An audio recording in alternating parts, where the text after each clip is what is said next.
we are a culture and society that is a little obsessed with happiness, right?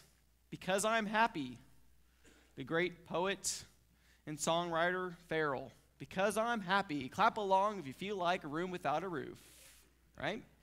Because I'm happy, clap along if you feel like happiness is the truth. Because I'm happy, clap along if you know that with happiness is to you. Because I'm happy, clap along if you feel like that's what it means to you, right? You see that song? Clap along if you're happy, right? Yeah. It's okay to be happy, by the way. I'm staring at some of you, and it's okay to even be happy at church sometimes. I know, that's crazy, right? It's weird to smile at church. But in all seriousness, life can be tough. It's not always about happiness. The Hebrew writer does not pretend that life and experiences are not painful. The Hebrew preacher does not say things, hey, it's all right, just look at the bright side. Count your blessings. Don't you worry, everything is going to work out. Unfortunately, one cannot avoid pain and suffering. We can't even begin to answer the question why some people experience certain situations and pains while others do not.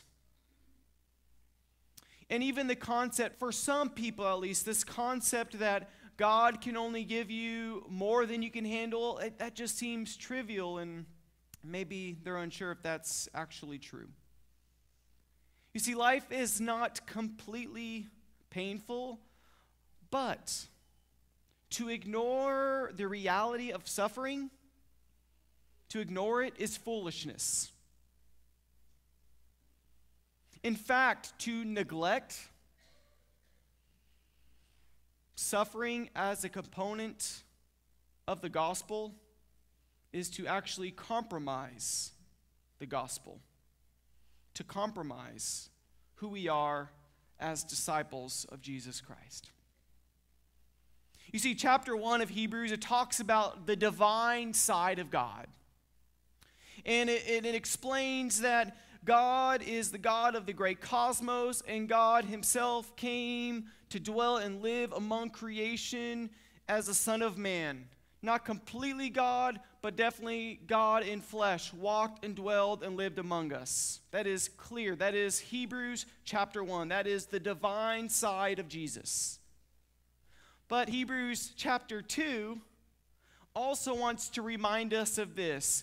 Remember, in Philippians chapter 2, it says, Jesus was in the form of God, did not count equality, but emptied himself by becoming a servant, by becoming a person. So not only did Jesus dwell and lived on the divine side, but Jesus also was very human.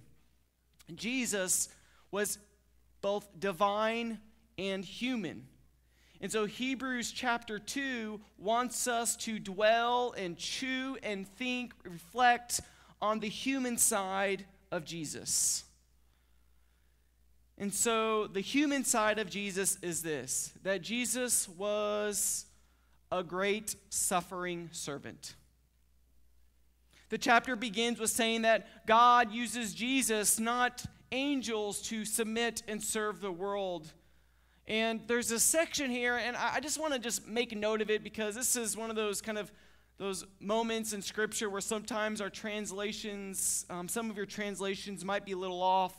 I noticed for example, in chapter 2, verses 7, it's in NIV, for example, if you have your NIV, it says that, the text says that you have made them a little lower than the angels. And I just want to tell you that's just not true. What it should say is, and I'm glad that the English Standard Version pointed this out, it says, you have made him for a little while lower than the angels. Now that seems kind of small and picky, but let me explain to you why I think this is important. Because Jesus is both divine and human, God decided to dwell and live among his people for a little while, to walk among creation. And it was for a little while that he does that. And we know the story of Jesus, that Jesus in his ministry and in the death, he died. A gruesome death, and then he was raised and he left. So he was here for a little while. And so the Hebrew preacher is telling his audience, look, Jesus was here for a little while, but you probably in your present situation, you probably don't think that. You probably don't realize that Jesus was here, that Jesus did suffer, that Jesus did empty himself. And so the Hebrew author is asking us, what do you see right now? What do you see right now? And on one hand, I see dark times, dark days ahead of us. Conflict, division over issues like racism and politics, world religions, war. And there's diseases everywhere like AIDS, especially in Africa, or the Zika virus, or cancer. Or maybe for you it's something completely different these dark days ahead of you. Maybe you're afraid of losing your own independence and your freedom and your choices. Maybe you're struggling with your current job situation. Maybe for you, you are wondering, what is my purpose in life, and struggle with that lack of purpose. Maybe you are lonely. Maybe you're depressed. Maybe you suffer from anxiety. And so on one hand, it seems like creation is losing. And in fact, what the world wants to tell you is that to assume the worst, to fear the worst, that is actually what sells, doesn't it? To think the worst, to wonder the worst, that's what sells. That's what gets votes. And so we are called, though, to see Jesus.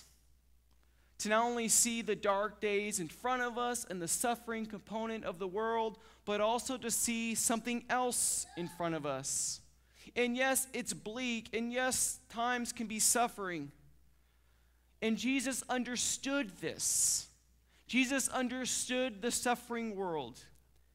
Jesus did put on display human weakness and human flesh when he died.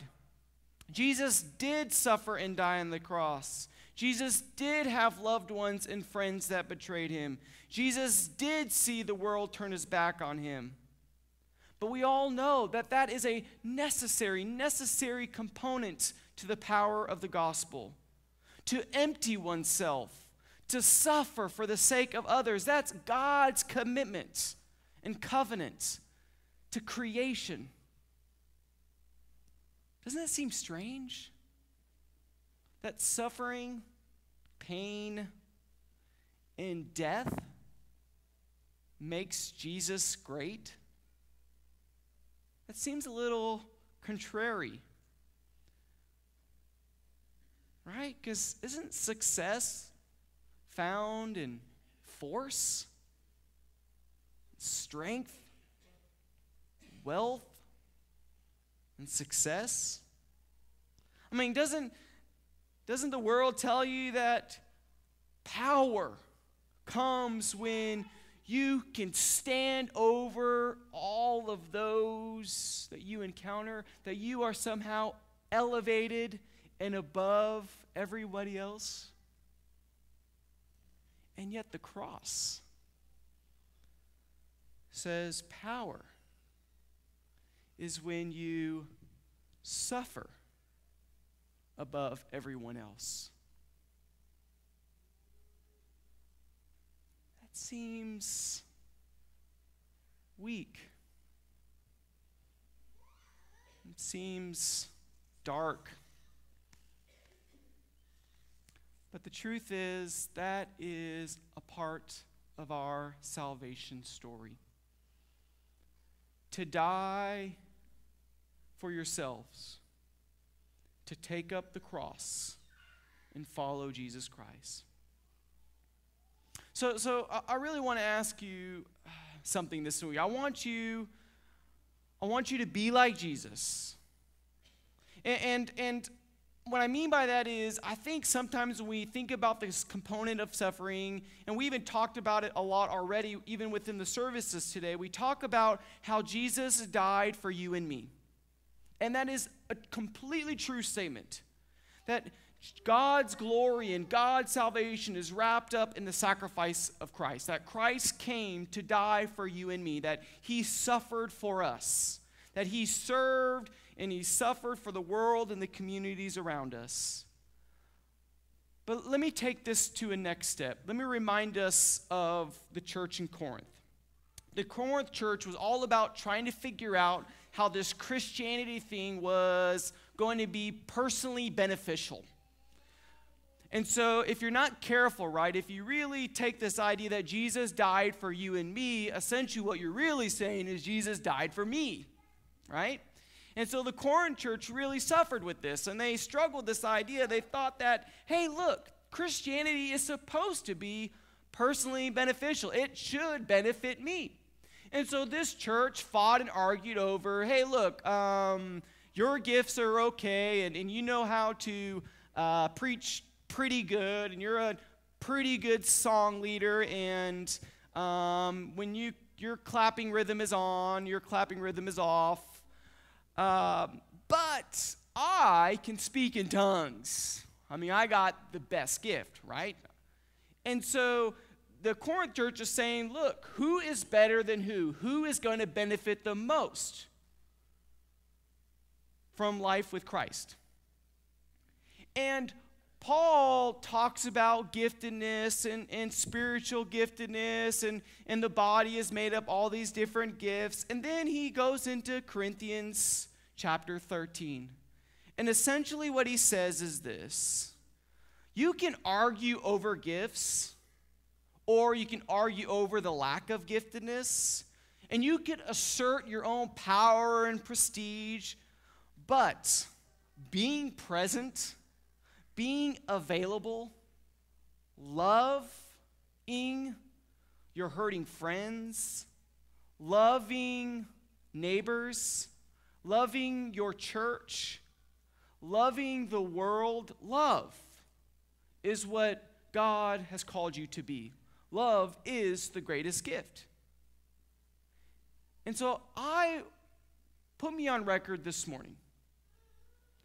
Can I just say that I would rather be criticized for who I love than applauded for who I hate?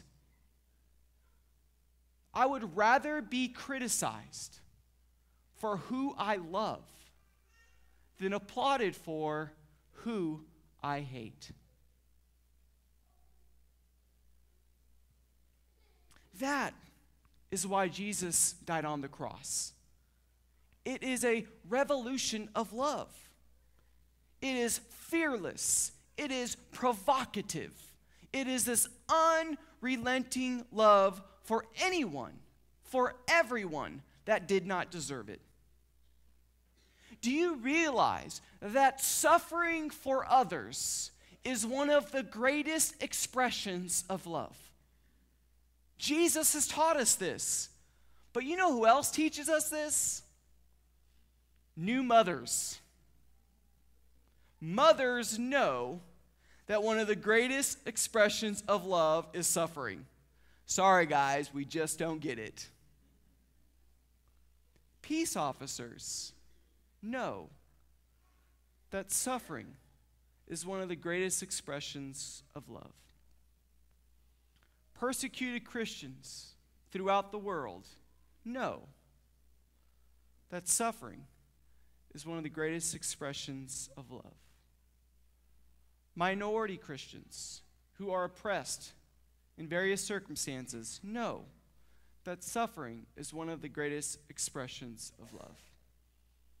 And I have to ask us this morning, all of us, do we know that suffering is one of the greatest expressions of love? I don't know what to tell you about genocide. I don't know what to tell you about wars I don't know what to tell you about natural disasters or even incurable diseases. I can't tell you why or when or how those things happen. But I do know what we all can do for our communities and our neighbors. I do know this. You know, we get so caught up in who we should tolerate, in who we should accept, in who we should welcome in our society. We fight, we divide, we polarize ourselves because we can't seem to get this right. Some of us are unwilling to accept this person's ideology and view. Others of us are unwilling to accept this person's view. And so we become these communities where we're trying to figure out, okay, what do you agree with? And what is your belief? And do I know you're aligned with me? And so the questions that we allow ourselves to be driven by as churches and as individuals is who can I accept, or who can I agree with, or who can I believe with? And we allow those things to drive who we worship with and who we live with and who we serve with. But maybe we should reframe the question, at least for this week. Maybe when we think about the type of person we're going to be or the type of church we're going to be, the question isn't what are we willing to accept or what are we willing to tolerate. I mean, those are good questions. Please don't hear me wrong. But maybe a more important question is this: who was Jesus willing to suffer for? Who? Everybody. Who are you willing to suffer for? This sounds so contrary and strange, and even for me even to say this to you. But maybe one of the best ministries that we can do for our world right now is to suffer for them. That sounds dark and dreary, but listen to what I mean by that. What I mean is maybe we carry the burden and the weight of the divisiveness of the communities around us. Maybe we, for example, show the world, don't raise your hand in here, maybe we show the world that people from different political views can actually sit among each other, right? I know that's strange. Or people from different race and skin color can come together and worship and sit around the table and share and dwell in love. I mean, how provocative and crazy is that for a church to be that way, for a church to actually worship together, even though we're from different backgrounds and different walks of life and different ethnicities? I mean, for the world that seems crazy and insane. But for agents who suffer, for people who are willing to love others, that's not insane at all. That's the power of the gospel. Because that is what Jesus did for you and me. Henry Nouwen, one of my favorite writers, in one of his books called The Wounded Healer, says this: nobody escapes being wounded. Nobody escapes being wounded. We are all wounded people, physically, emotionally, mentally, spiritually. The main question is not how can we hide our wounds so we don't have to be embarrassed anymore, so we can be in shame. No. The main question is how can we put our woundedness in the service of others? When our suffering, when our wounds cease to be a source of shame and become a source of healing, we are now wounded healers. Jesus did not hide his wounds. He did not hide his suffering. Jesus' suffering became a source of healing and salvation for others. So how will we respond to the suffering of Jesus? How will we respond to our own suffering? Like Christ, like Jesus, will we make our suffering great? Will we? Philippians 2 again. Jesus was in the form of God, but did not consider equality with God. Instead, he emptied himself. He became a servant. He became a person.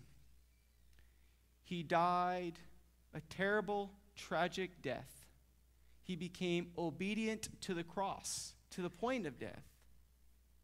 But then, he was raised again. All of creation, all of suffering creation will bow before the power and lordship of Jesus Christ, both divine and human. That is the power of our gospel. And I pray this week that we become agents and Christians and disciples that see that one of the greatest expressions of love is found in our own suffering. Will you take up the cross? Will you follow Jesus? Who is in middle school, is in a youth group, and has been a friend for several years. He and his brothers and his mother came to talk to us last week, and he wanted to be baptized then because of the things that he's done and been involved with in youth group and through the summer activities. And he's been thinking about this for a while, so it wasn't just an immediate decision. Hugo, I'm going to ask you, do you believe that Jesus is the Son of God? Yes. And do you want to make him the Lord of your life, to guide your life from now on? Yes. Good. I'm going to baptize you in the name of the Father and the Son and the Holy Spirit.